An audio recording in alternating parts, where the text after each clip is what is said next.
que je ne savais pas, c'est que boire de l'eau à une certaine heure maximise son efficacité dans le corps.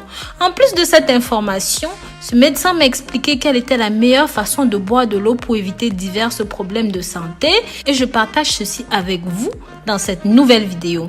Mais avant d'aller plus loin, si vous aimez les sujets de santé, bien-être et les remèdes naturels, pensez à vous abonner sur cette chaîne. Cliquez sur la clochette de notification pour être toujours au parfum de tout ce que je publie sur YouTube. Et si vous avez déjà rejoint cette belle communauté, alors je vous remercie. N'hésitez pas à marquer votre nom, votre pays dans les commentaires, que je sache d'où vous me suivez. Cela m'émerveillera toujours. J'ai demandé à mon cardiologue pourquoi est-ce que les gens doivent tant uriner la nuit. Sa réponse était ceci. Quand vous êtes debout ou assis, la force de gravité retient l'eau dans les parties inférieures de votre corps. C'est la raison pour laquelle les jambes peuvent enfler. Quand vous êtes couché, les parties inférieures de votre corps cherchent un équilibre avec les reins. Alors, les reins vont éliminer l'eau et les déchets. C'est à ce moment que c'est plus facile pour eux de le faire. L'eau est essentielle pour éliminer les déchets de votre corps, sachez-le. J'ai donc demandé à ce cardiologue quel est le moment le plus favorable pour boire de l'eau.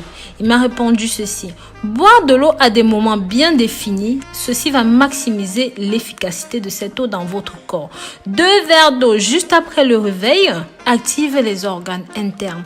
1 verre d'eau 30 minutes avant chaque repas améliore la digestion.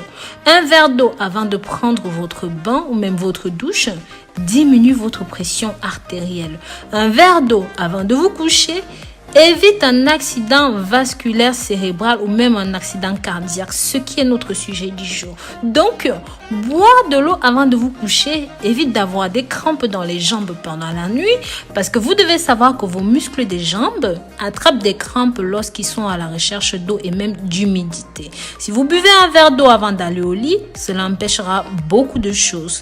Mes amours, je vous invite à partager ceci pour que ça touche un maximum de personnes. Ça peut grandement sauver la vie. Au lieu de partager des informations inutiles, partagez ceci. Vous pouvez être sans même le savoir un futur sauveteur de quelqu'un. N'oubliez pas aussi que selon ce médecin, la majorité des crises cardiaques se passent le jour, habituellement entre 6 heures du matin et midi. Avoir une crise cardiaque la nuit, au moment où le cœur doit fonctionner à son rythme le plus calme, signifie que quelque chose d'inhabituel s'est passé.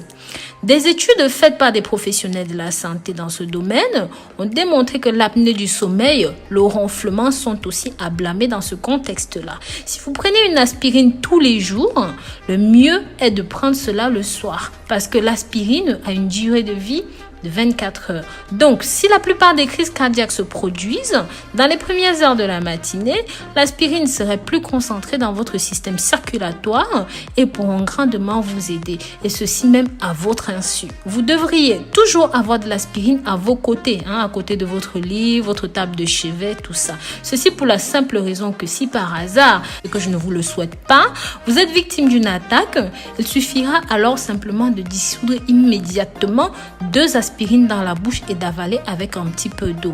Il y a d'autres symptômes d'attaque cardiaque en plus de la douleur à la poitrine, dans le bras. Vous devez aussi prendre en compte des douleurs intenses à la mâchoire droite ou dans le cou, ainsi que des nausées et parfois beaucoup de transpiration. Mais sachez que ces symptômes peuvent aussi arriver fréquemment et parfois pas tous les mêmes et même pas tous en même temps. Mes amours, je vous recommande de regarder cette vidéo jusqu'au bout. Ici, je vais vous présenter tous les symptômes qui devraient vous alerter.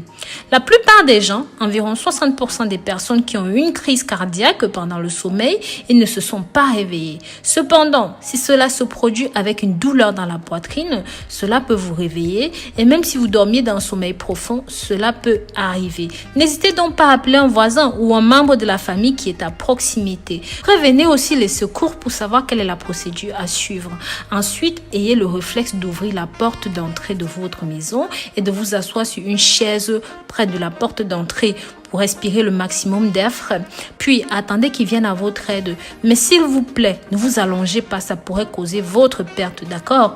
Partagez ceci, mes amours. Partagez pour que ça touche un maximum de personnes. C'est simplement susceptible de sauver des vies. Maintenant, je vais vous donner quelques conseils pour diminuer les risques d'attaque.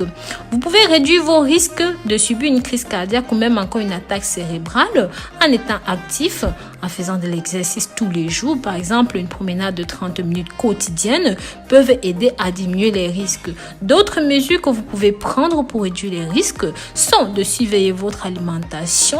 Combien est-ce que vous mangez? Cela peut aider à réduire et à surveiller votre poids. Si vous êtes obèse, si vous êtes en surpoids, il ne faut pas fumer des cigarettes. Vous devez chasser cette mauvaise habitude. Si vous n'y arrivez pas, parlez-en à votre médecin pour qu'il puisse vous faire prendre en charge. Pareil, en cas de cholestérol, contrôlez correctement votre glycémie. Cela peut diminuer les risques d'avoir des crises cardiaques. Sachez aussi que certains médicaments pour le diabète peuvent travailler mieux que d'autres pour réduire les risques de crise cardiaque. Et soyez très alerte aux médicaments que vous prenez. Donc voilà, j'espère ici que j'ai pu vous apporter quelque chose. Mes amours, n'hésitez pas dans les commentaires à partager vos expériences. S'il vous plaît, dites-moi d'où vous venez, votre nom, et n'hésitez pas à partager vos expériences de crise cardiaque avec nous. Prenez grand soin de vous d'ici là et sachez que je vous porte dans mon cœur. Bisous, bisous.